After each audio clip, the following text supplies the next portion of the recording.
Esto es Ciencia de Bolsillo, un podcast para descubrir la ciencia. Un podcast de Eureka. Muy probablemente con la nanotecnología tengamos, un control de variables mucho mayor. O sea, la ciencia es fantástica y las investigaciones son muy importantes, pero yo en lo personal, además, no me lo has preguntado, pero ese es mi concepto. A mí me parece que necesitamos más investigación y más cosas en la vida real de las personas.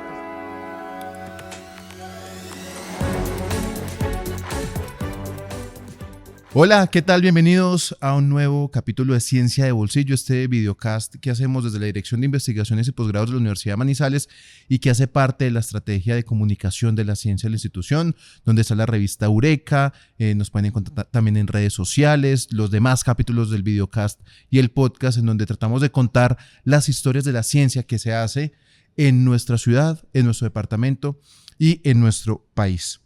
Si quisiéramos dimensionar lo que es nuestras células, les voy a dar una imagen. Si se desarrollara y extendiera el ADN de una sola célula, tendríamos algo más o menos de 2 metros de largo. Sin embargo, está empaquetado de una manera tan compacta dentro del núcleo que no lo podemos ver.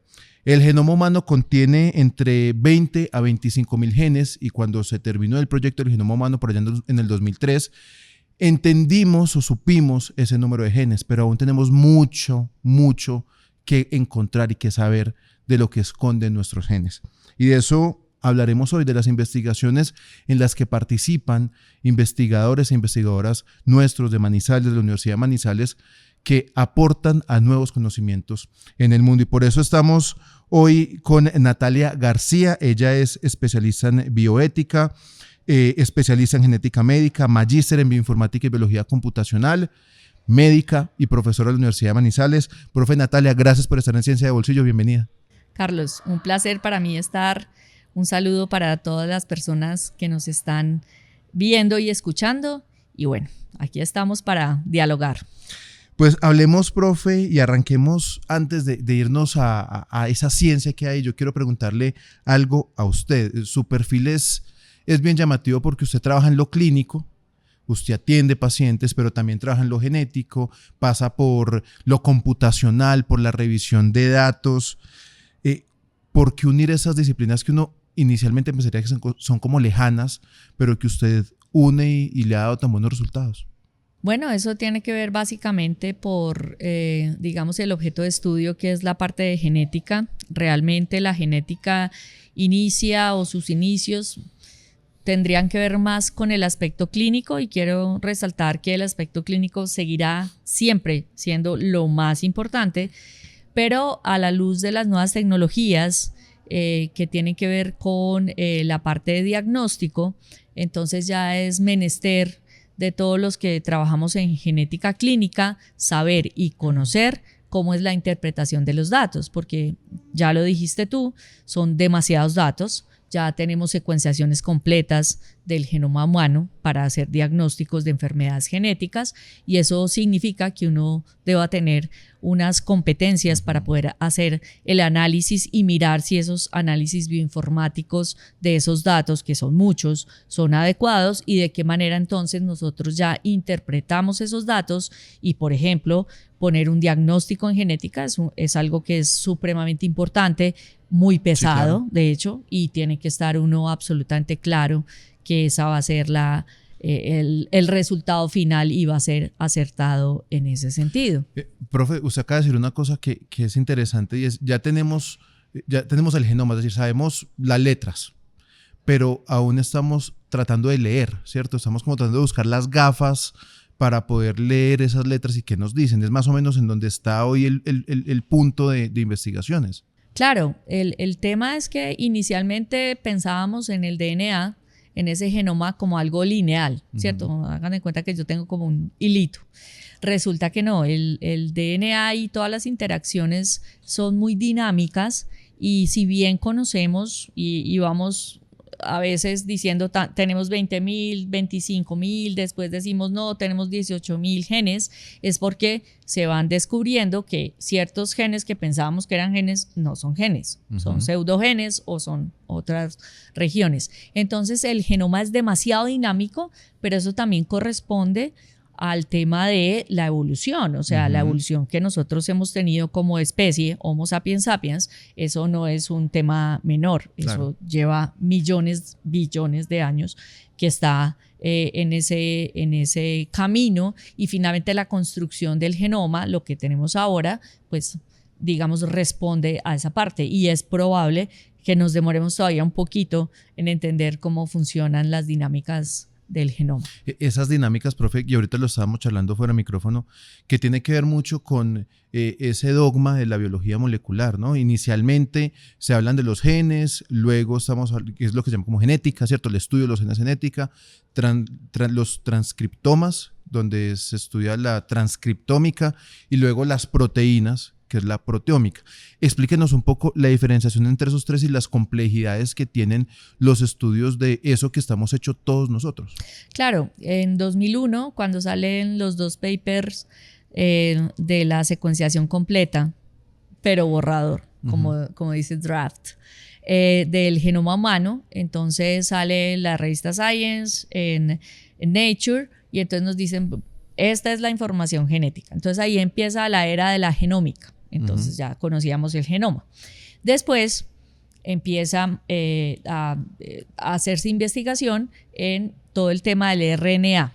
El RNA es lo que viene después de que yo cojo ese pedacito de ADN y entonces hago una transcripción, y esa transcripción es ese pedacito de ese DNA que ya está transcrito y finalmente se convierte en un RNA mensajero. Que es una copia. Es una copiecita, ¿cierto? Y ese RNA mensajero va a unas estructuras de la célula que se llaman los ribosomas, y ahí los ribosomas lo que hacen es hacer un proceso de traducción, es decir, entender lo que nos dice el DNA y hacer la proteína, ¿cierto?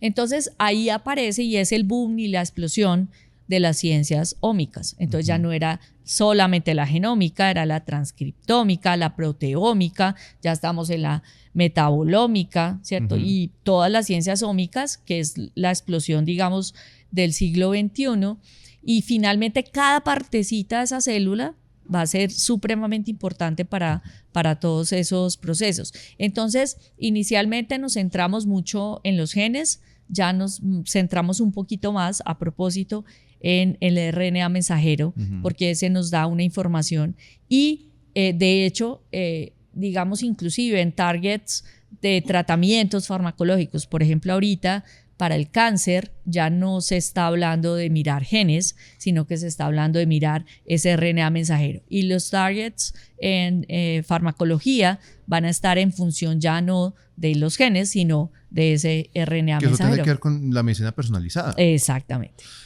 Profe, hablando de todo eso, vale plata, es tecnología, necesitamos gente preparada, y uno inicialmente diría, pues tal vez América Latina está un poco rezagada en esos estudios, pero se encuentra unos personajes como usted que está en comunicación y en contacto con las grandes revistas, con investigaciones. ¿Usted cómo lee hoy nuestro rol en colombiano en las investigaciones de este nivel, digamos que tan moderno?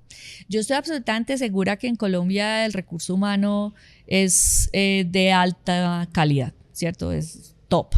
¿Qué nos falta a nosotros? Dinero y tecnología, es básicamente eso. Pero en el tema de preparación, yo pensaría que estamos a un gran nivel.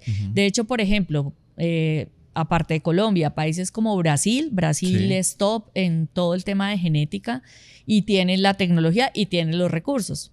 Pero yo pienso que lo que nos tenemos que, digamos, como que concientizar es que, y tenemos que creérnoslo. O sea, muchas veces, y ya que lo mencionas, pero usted es Manizales, pero ¿cómo así de Manizales? Pero no, o sea, cuando yo me fui a estudiar genética, mucha gente me decía, pero ¿cómo se va a devolver? Y yo decía, pero es que me tengo que devolver. O sea, si no me devuelvo, entonces todo sigue siendo centralizado, claro. Y no podemos tener un desarrollo. Y nuestra región tiene una gran cantidad de condiciones genéticas y amerita que uno le ponga cuidado y que sea acá.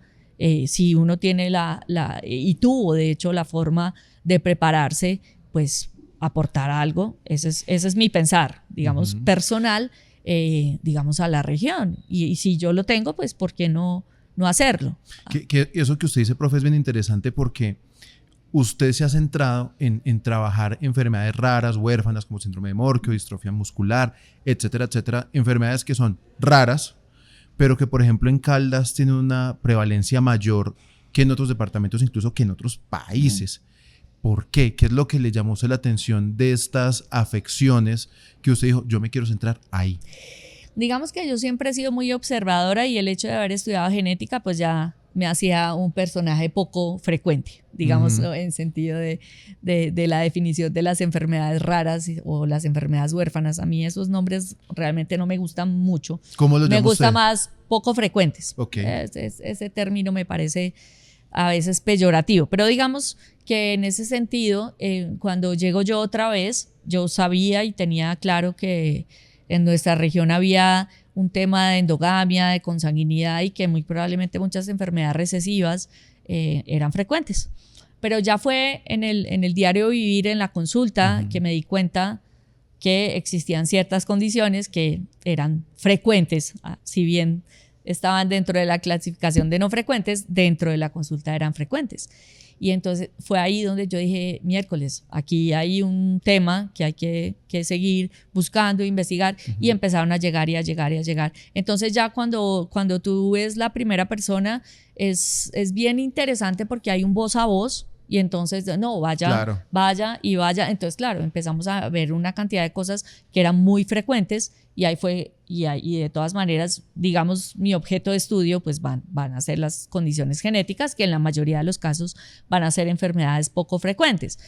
Excepciones a la regla, síndrome de Down. Entonces, síndrome de Down, una de cada 800 niños va a tener síndrome de Down, luego eso no es una enfermedad huérfana, es una condición que es frecuente en la población, y eso pues es uno de las... Y es también genético. Exactamente, pero pues las otras ya venían, digamos, con unos antecedentes, y ahí fue cuando yo dije, bueno, hay que ponerle cuidado a esto porque tenemos muchas condiciones. Está Morquio.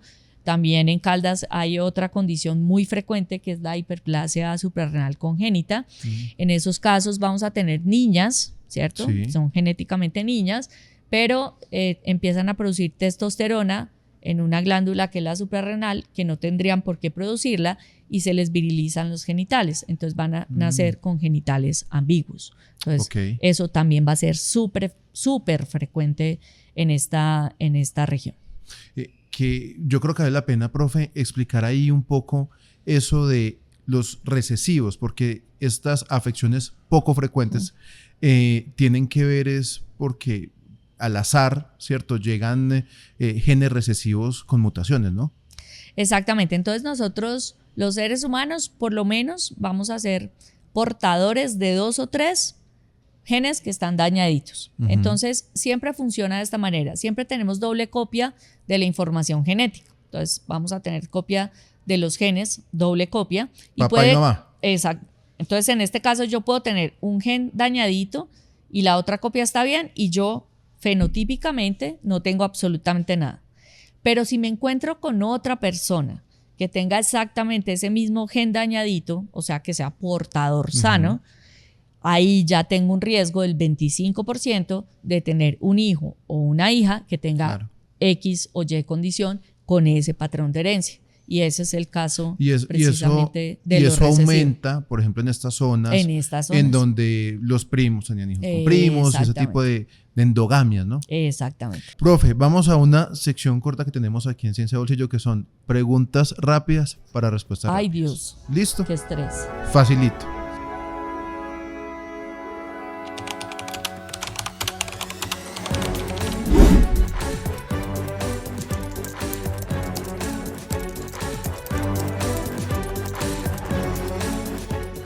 Charles Darwin. ¿Por qué? ¿Por qué? Porque en su época, la época victoriana, con todo el influjo judeocristiano en su época, pues el tipo era un observador, era un analista, y finalmente propone algo que cambió, digamos, el curso de la ciencia y fue hablar de la selección natural. Para mí es... ¿Y alguien de Colombia?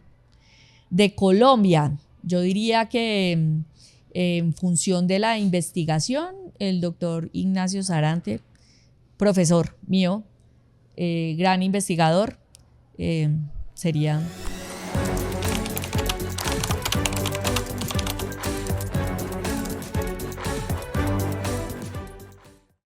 Hacer ciencia es muy interesante porque no es simplemente el hecho de producir por producir, sino es una búsqueda constante de las razones para poder responder preguntas que uno se hace en la vida, ¿cierto? Entonces yo creo que la ciencia nos permite eso, la ciencia nos permite mirar esos espacios que probablemente estén ocultos, nos permite tener una perspectiva inclusive de lo que no es.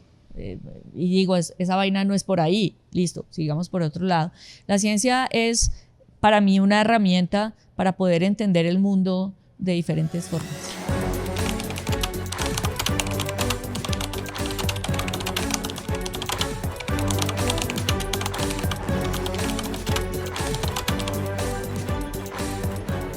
Es complicado. Yo pienso, la respuesta a esa pregunta es, no la tenemos que creer. Nosotros siempre es como el investigador de otra parte, entonces todos así, ¡wash!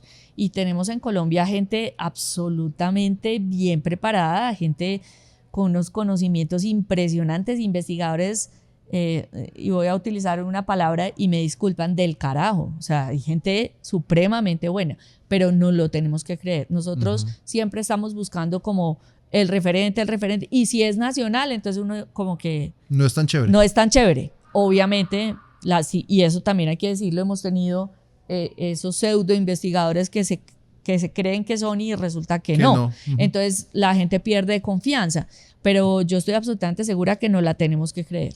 Profe, hablemos de esa investigación que usted publicó hace poco en una revista muy prestigiosa, Nature Reports, en donde trabajaron distrofia muscular con cerca de 20 niños de distintas partes del mundo y encontraron un gen que no sabían muy bien qué era lo que había, pero que se repetía en todos estos niños. Cuéntanos un poco de esa investigación. Bueno, realmente pues ahora las investigaciones ya se hacen colaborativas. Realmente parte del hecho de hacer el diagnóstico, o por lo menos la presunción diagnóstica en los pacientes, y cuando ya empezamos a enviar lo que te comentaba ahora, exámenes y todo lo que tiene que ver con exámenes moleculares especializados, entonces se empezaron a reportar inicialmente fueron variantes de significado incierto, y esas variantes de significado incierto van a ser no patogénicas, tampoco benignas,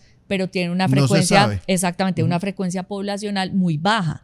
Entonces, claro, cuando a mí me llega el paciente, pues tenía unas características fenotípicas de una distrofia muscular. Entonces le pedimos un panel que tiene que ver con mirar todos esos genes que están relacionados con las distrofías más frecuentes por la edad, etcétera. Y finalmente sale el reporte y el reporte dice hay una variante de significado incierto, homocigota, es decir, estaban las dos copiecitas esa variante, pero pues nos toca reclasificarla en algún momento. Entonces, bueno, el paciente ahí quedó. Sí. Entonces ya después, de hecho fue el mismo laboratorio, me contacta y nos dice, y a todos los otros médicos, hemos encontrado otros casos en el mundo, y era en el mundo, o sea, Irak, o sea, sí, yo ahí Kosovo, de todo. Exactamente. Y entonces ahí ya empezaron a decir, no, vamos a hacer entonces esta investigación y vamos a mirar si esas variantes y ese cambio en ese gen específicamente tiene un cambio en la proteína y podemos aducir que eso causa una patología. Que eso es un poco como demostrar cuál es la causa de esa enfermedad, que ese gen puede ser el que genere ese tipo de distrofia. Es decir, esa es la forma de descubrir un nuevo gen, una nueva mutación.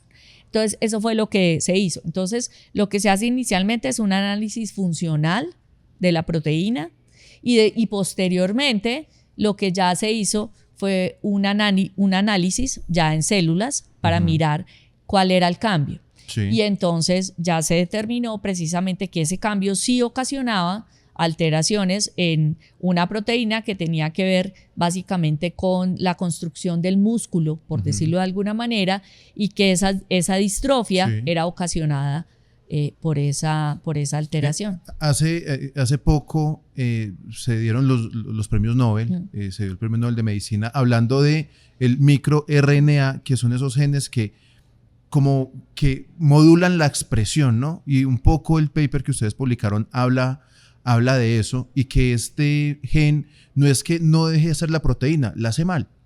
Es así, ¿no? Así es. Profe, listo, uno encuentra ese gen y uno dice, este gen está generando esta situación.